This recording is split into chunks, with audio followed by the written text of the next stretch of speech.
Hello అండి, అందరికీ నమస్తే. Welcome to cook with Telugu వెలుగు ఛానల్. ఈరోజు వీడియోలో మనం మంచి రుచితో ఉండే ఆలూ కర్రీ ఇంకా బాగా పొంగుతూ వచ్చే పూరి ఎలా చేయాలో చూద్దాం. ఈ పూరి ఆలూ కర్రీ కాంబినేషన్ అందరూ ఎంతగానో ఇష్టపడతారు. సో ముందుగా ఆలూ కర్రీ చేసుకుందాము. దీనికోసం 1/2 kg పొటాటోస్ తీసుకోవాలి. వాటిని నీట్గా క్లీన్ చేసుకొని ఈ విధంగా కట్ చేసుకోవాలి. కట్ చేసుకున్న పొటాటోస్ అన్నీ ఒక ప్రెషర్ కుక్కర్లో వేసుకొని ఒక 2 గ్లాసుల వరకు నీళ్లు పోసుకొని చక్కగా ఉడికించుకోవాలి. ఇవి 2 విజిల్స్ వరకు పెట్టి ఉడికించుకుంటే సరిపోతుంది. పొటాటోస్ చక్కగా ఉడికిపోయాయండి. 2 విజిల్స్ వచ్చాయి. ఇప్పుడు వీటిని తీసి ఎలా ఉడికాయో చూద్దాం. పొటాటోస్ అన్నీ చక్కగా ఉడికిపోయాయండి. ఒకసారి చెక్ చేసుకుందాం. ఇన్ కేస్ మీకు పొటాటోస్ ఉడకపోతే ఇంకొక 1 విజిల్ కానీ 2 విజిల్స్ కానీ పెట్టి ఉడికించుకోండి. ఇప్పుడు ఈ విధంగా ఒక స్ట్రైనర్లో వాటర్ అంతా డ్రైన్ చేసేసుకొని వీటిని నీట్గా పీల్ ఆఫ్ చేసి మ్యాష్ చేసి పక్కన పెట్టుకోవాలి. ఇక చిన్న సైజ్ ఆనియన్స్ కాబట్టి నేను 5 నుంచి 6 వరకు తీసుకున్నాను. మీడియం సైజ్ అయితే 3 ఆనియన్స్ తీసుకుంటే సరిపోతుంది. వీటిని చక్కగా ఇలా పీల్ తీసుకొని సన్నగా పొడవుగా కట్ చేసుకోవాలి. ఆనియన్స్ కొంచెం ఎక్కువగా యాడ్ చేసుకున్న టేస్ట్ ఇంకా మరింత బాగుంటుంది. ఇక కారం కోసం పచ్చిమిర్చిని 5 నుంచి 6 వరకు వేసుకుంటే సరిపోతుంది. మనం ఎక్స్ట్రాగా కారం పొడి యాడ్ చేయం కాబట్టి పచ్చిమిర్చి కొంచెం ఎక్కువగా కూడా యాడ్ చేసుకోవచ్చు మీ టేస్ట్కి అనుగుణంగా.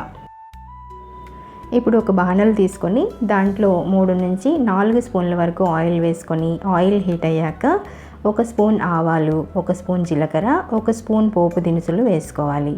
అవి కొంచెం చిటపటలాడాక ఆనియన్స్, పచ్చిమిర్చి, కరివేపాకు వేసుకోవాలి.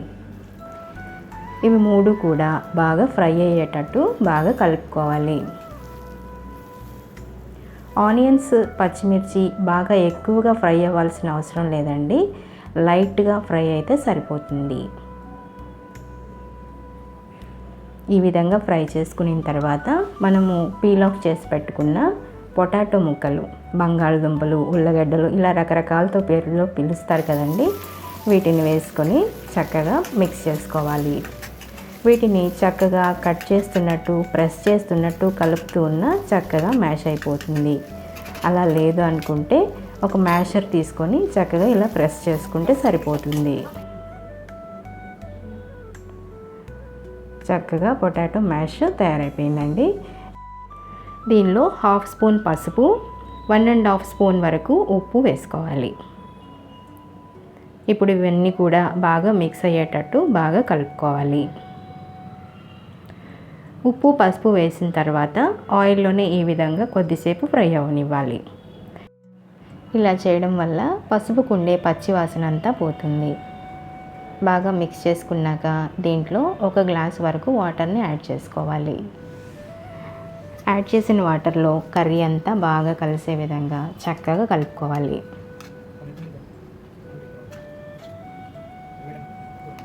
ఈ కర్రీ ఇలా ఉడుకుతూ ఉండగానే మనము శనగపిండి వాటర్ని తయారు చేసుకుందాం. ఇప్పుడు ఒక చిన్న బౌల్ తీసుకుని దాంట్లో 2 స్పూన్ల వరకు శనగపిండి వేసుకోవాలి. కొంచెం వాటర్ యాడ్ చేసుకుంటూ లంప్స్ లేకుండా చక్కగా మిక్స్ చేసుకోవాలి. ఈ శనగపిండి కలిపిన వాటర్ని ఆలూ కర్రీలో వేయడం వల్ల కూరకి మంచి చిక్కదనము, రుచి చేకూరుతాయి. సో ఇప్పుడు మన కర్రీ ఉడుకుతూ ఉంది కదండి, ఒకసారి చూసి దాంట్లో ఈ శనగపిండి వాటర్ని చక్కగా యాడ్ చేసుకుందాం. కర్రీ బాగా ఉడికి దగ్గరకు వచ్చిందండి. ఈ స్టేజ్లో మనము ఈ శనగపిండి వాటర్ని యాడ్ చేసుకోవాలి.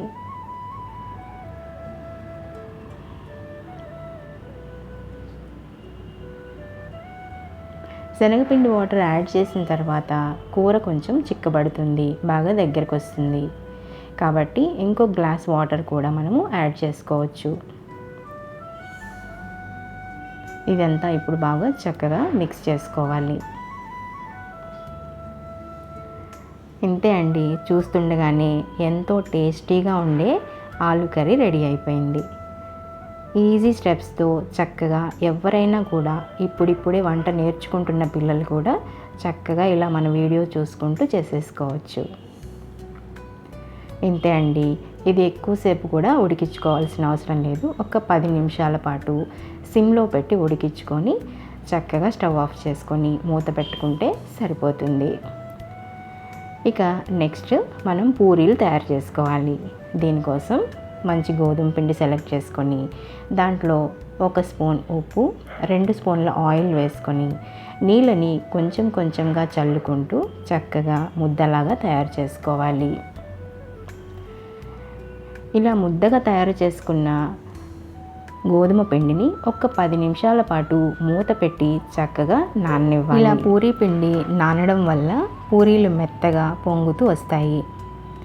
ఇప్పుడు ఈ పిండినంతటిని చిన్న చిన్న రౌండ్స్గా చేసుకొని చక్కగా పూరీ ప్రెషర్లో ఒత్తి పెట్టుకోవాలి. ఇప్పుడు ఒక బాండల్లో ఇవి డీప్ ఫ్రై చేసుకోవాల్సినంత సరిపడా ఆయిల్ వేసుకొని బాగా కాగనివ్వాలి. ఆయిల్ ఎంత బాగా వేడైతే మన పూరీలు అంత బాగా పొంగుతూ వస్తాయి. చూసారు కదా, ఇలా తిప్పుతూ చక్కగా 2 వైపులా వేయించుకోవాలి. ఇంతే అండి. ఒకదాని తర్వాత ఒకటి మనము చేసి పెట్టుకున్న పూరీలన్నీ చక్కగా ఇలా డీప్ ఫ్రై చేసుకోవాలి. చూసారు కదా, ఎంతో ఈజీగా పూరీ ఆలు కర్రీ 2 కూడా ఇట్టే రెడీ అయిపోయాయి. మీరు కూడా ఒకసారి ఇలా ట్రై చేయండి. మీకు ఎలా వచ్చిందో నాకు కామెంట్ చేయండి. ఛానల్ని కొత్తగా చూస్తున్న వారు అన్ని వీడియోస్ ఒకసారి చూడండి. మంచి మంచి రెసిపీస్, యూస్ఫుల్ టిప్స్తో ఈజీగా ఎలా చేసుకోవాలో స్టెప్ బై స్టెప్ క్లియర్గా చెప్పడం జరిగింది.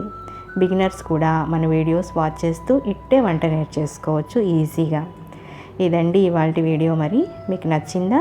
నచ్చితే లైక్ చేయండి, మీ ఫ్రెండ్స్కి రిలేటివ్స్కి షేర్ చేయండి. సబ్స్క్రైబ్ చేయడం మాత్రం మర్చిపోకండి. మరొక మంచి రెసిపీతో మళ్ళీ కలుద్దాం. బాయ్ అండి. Thanks for watching.